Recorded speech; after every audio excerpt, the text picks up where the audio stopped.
আল ইনসান রয়েছে, এই যে কুরআনুল কারীমের শব্দের পরিবর্তন করে দিল।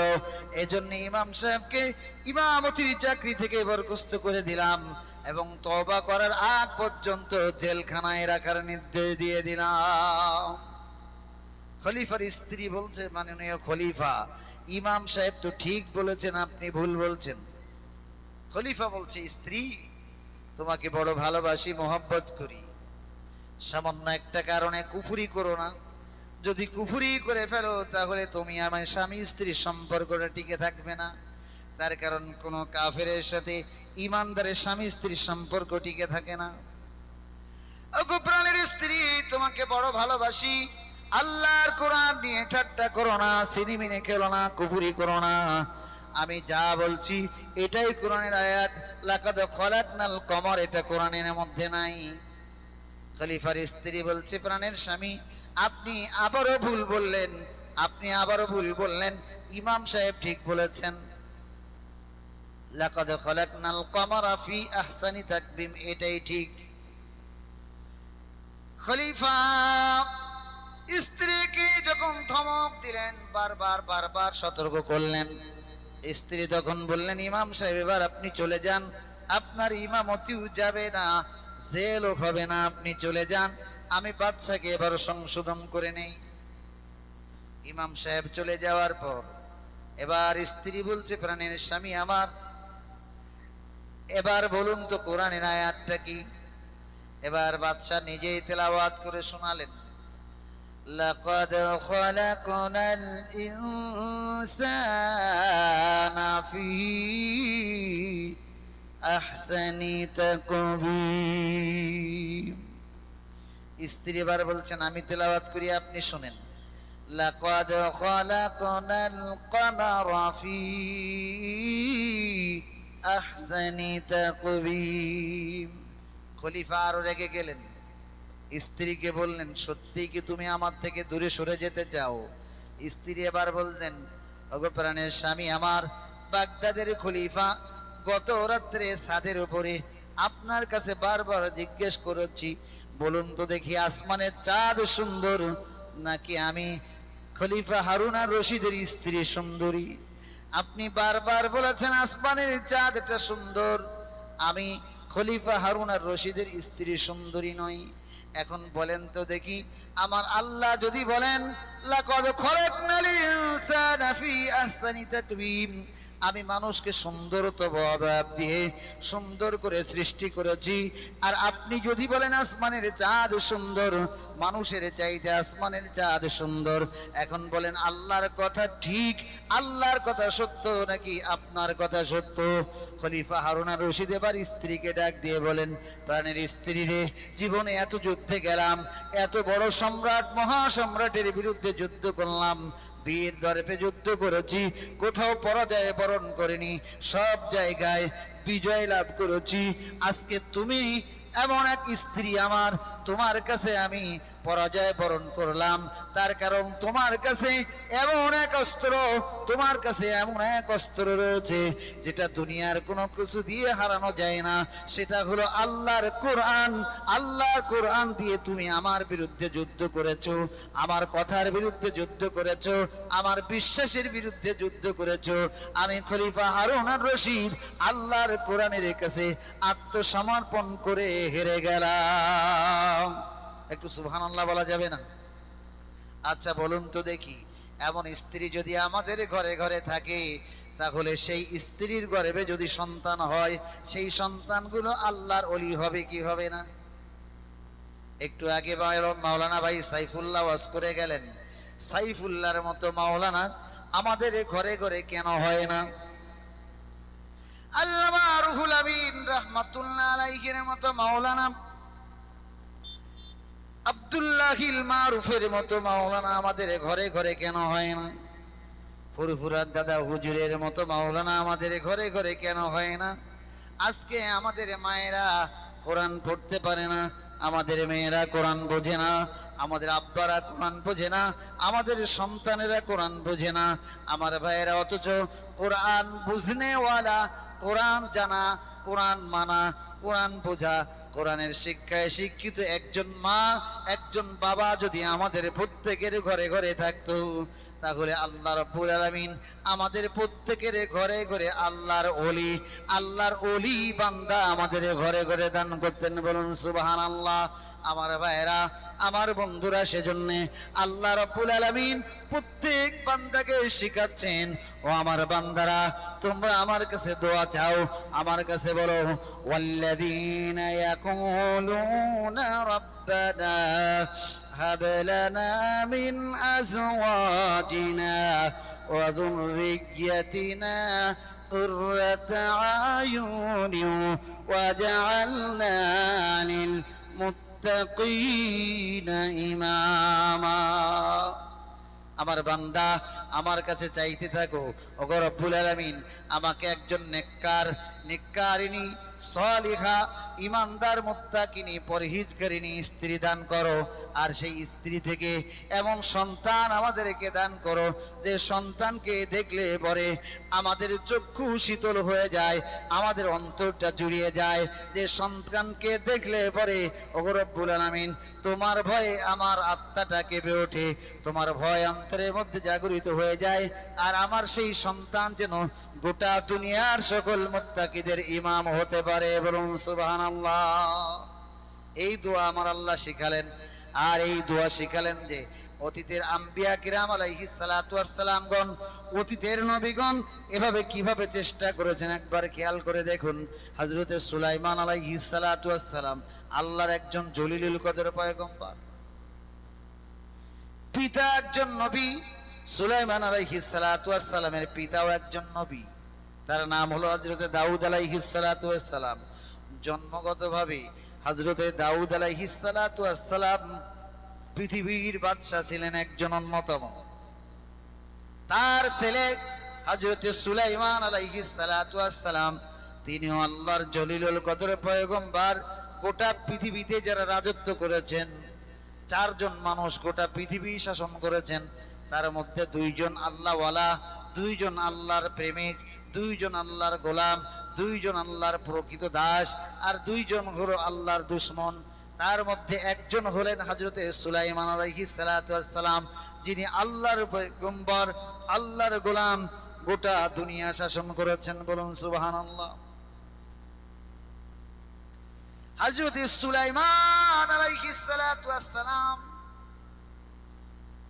যৌবন বয়সে সুলাইমান আলাইহিস সালাতু ওয়াস সালাম, তার সামনে এই আয়াত, কোরআনের বক্তব্য শুধু আমাদের কাছে নয়, অতীতের সমস্ত পয়গম্বরের কাছে আল্লাহ রাব্বুল আলামিন এটাই পয়গম পাঠিয়েছেন, তোমাদের সন্তান হবে আদর্শ সন্তান, তোমাদের স্ত্রীরা হবে আদর্শ স্ত্রী, নেককার স্ত্রী, নেককার সন্তান যদি তোমাদের ঘরে থাকে, তাহলে তোমাদের জন্য তোমাদের ঘরটা হয়ে যাবে জান্নাতের বাগান। বলুন সুবহানাল্লাহ। স্ত্রী যদি নেককার হয়, স্ত্রী যদি পরহেজগার হয়, স্ত্রী যদি আল্লাহওয়ালা হয়, স্ত্রী যদি খোদাভীরু হয়, তাহলে ওই স্ত্রীর গর্ভ থেকে সন্তান আসে আল্লাহওয়ালা। হযরতে সুলাইমান আলাইহিস সালাতু ওয়াস সালাম বিবাহ করার জন্য মেয়ে দেখতেছেন, 4টি শর্ত দিয়েছেন মেয়ে দেখার জন্য। বিবাহ করার জন্য মেয়ে 4টি শর্তে মেয়ে পছন্দ করে বিয়ে করবেন। 1 নম্বরে মেয়ের জাত ভালো হওয়া লাগবে, 2 নম্বরে মেয়ের শিক্ষা দীক্ষা থাকা লাগবে, 3 নম্বরে মেয়ের আল্লাহওয়ালা তাকওয়া খোদাভীরুতা থাকা লাগবে, আর 4 নম্বরে ওই মেয়েটা সুন্দরী হওয়া লাগবে। 4টি গুণ আছে, 4টি গুণ যার মধ্যে পাওয়া যাবে নবী সুলাইমান তাকে বিয়ে করবেন। গোটা রাজ্যে এলান হয়ে গেল, গোটা রাজ্যের ভিতরে, গোটা দুনিয়া ব্যাপী সমস্ত মানুষের কাছে সুলাইমান আলাইহিস সালাতু ওয়াস সালামের একদল সৈনিক ছিলেন জিন সম্প্রদায়ের মধ্য থেকে। তারা গোটা রাজ্যে এলান করে দিল, গোটা রাজ্য থেকে খবর আসতে লাগলো, কারোর ভিতরে 2টো গুণ পাওয়া যায়, কারোর ভিতরে 3টা পাওয়া যায়, 4টা গুণ একসাথে গোটা পৃথিবীর কোন নারীর ভিতরে পাওয়া গেল না। এমন সময় একজন খবর নিয়ে এলো, নবী সুলাইমান, আপনার কাছে যত প্রস্তাব এসেছে এসব প্রস্তাবগুলোর ধরন আমাদেরকে একটু বলুন। নবী সুলাইমান বলছেন, জাত ভালো পাই, সুন্দরী পাই, কিন্তু মেয়ে আল্লাহওয়ালা, তাকওয়া পরহেজগার, এই দুটো গুণ কারো ভিতরে পাওয়া যায় না। যদিও পাওয়া যায় তাও কিছু কিছু ভালো, কিছু কিছু খারাপ। সুতরাং এই চারটে গুণ একসাথে না মিললে আমি নবী সুলাইমান কোন মেয়েকে বিয়ে করব না।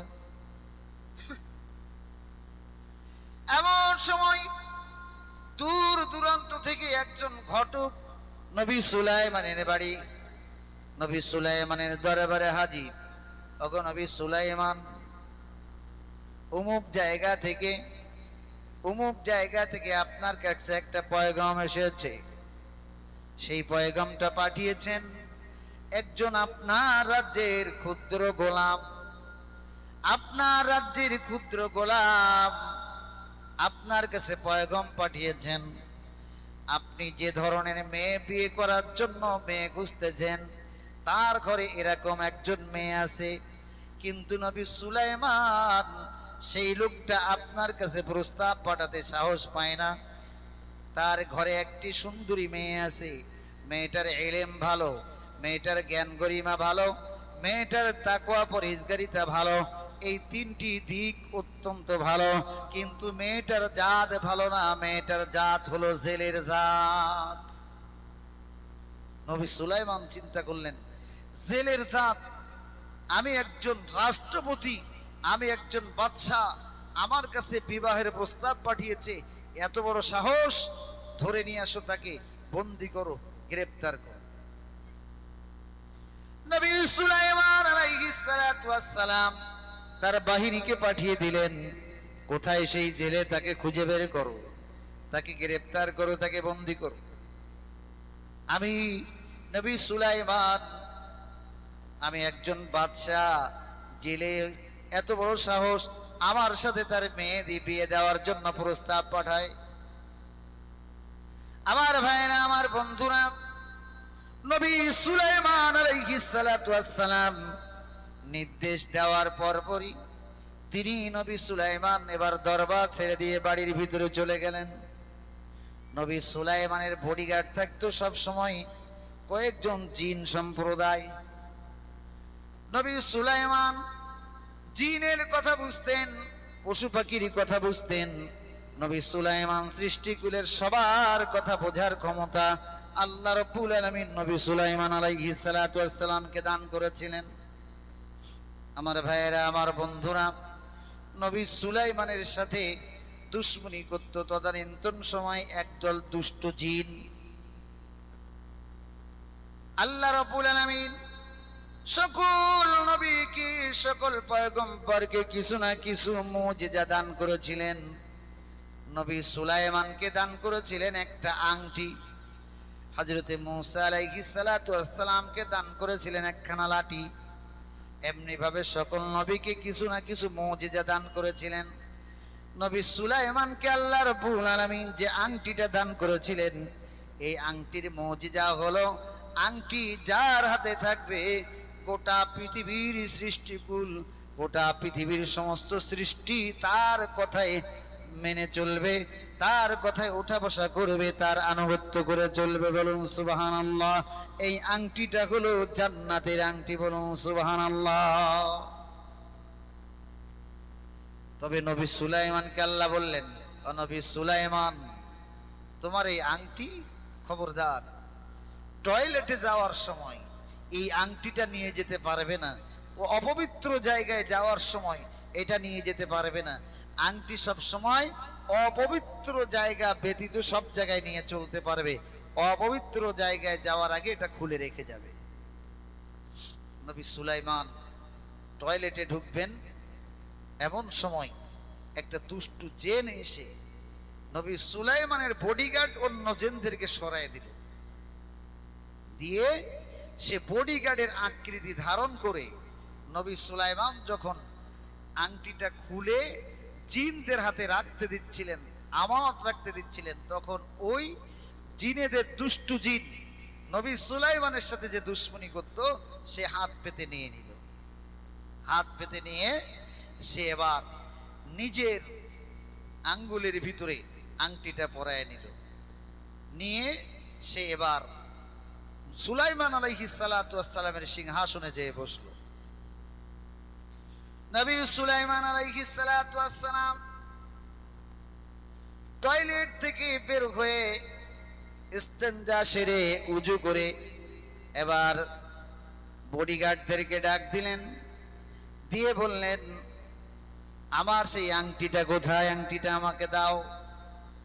ওদিক থেকে দুষ্টু জিন নবী সুলাইমান আলাইহিস সালাতু ওয়াস সালামের আকৃতি ধারণ করে সিংহাসনের উপরে বসে গেল। আর দরবারের ভিতরে ঘোষণা করে দিল, নকল সুলাইমান, শুনতে পেয়েছি গোটা রাজ্যে নকল সুলাইমান জন্ম নিয়েছে।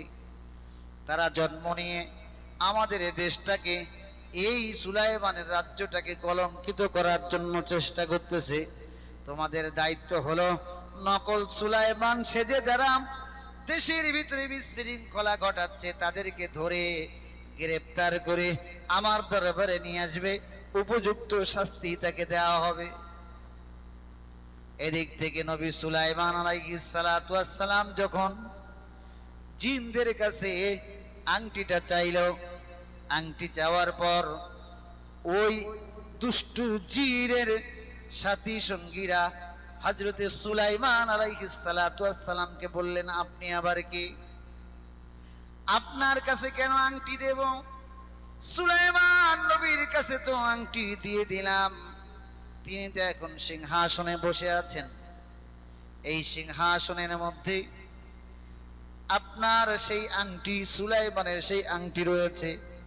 আপনি মনে হচ্ছে একটু আগে নবী সুলাইমান বলেছেন নকল সুলাইমান দেশে ভরে গেছে, তারা বিশৃঙ্খলা করছে। আপনি মনে হচ্ছে সেই নকল সুলাইমান। এই মুহূর্তে আপনাকে বন্দী করে সুলাইমান নবীর দরবারে নিয়ে যাব।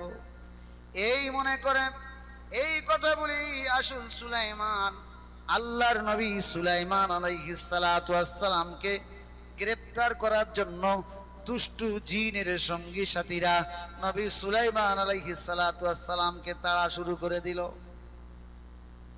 নবী সুলাইমান আলাইহিস সালাতু ওয়াস সালাম বুঝতে পেরেছেন আমার দুর্বলতার সুযোগে আমার হাতের মুজিজা আংটিটা অন্যের হাতে চলে গিয়েছে, দুষ্টু জিনের হাতে চলে গিয়েছে।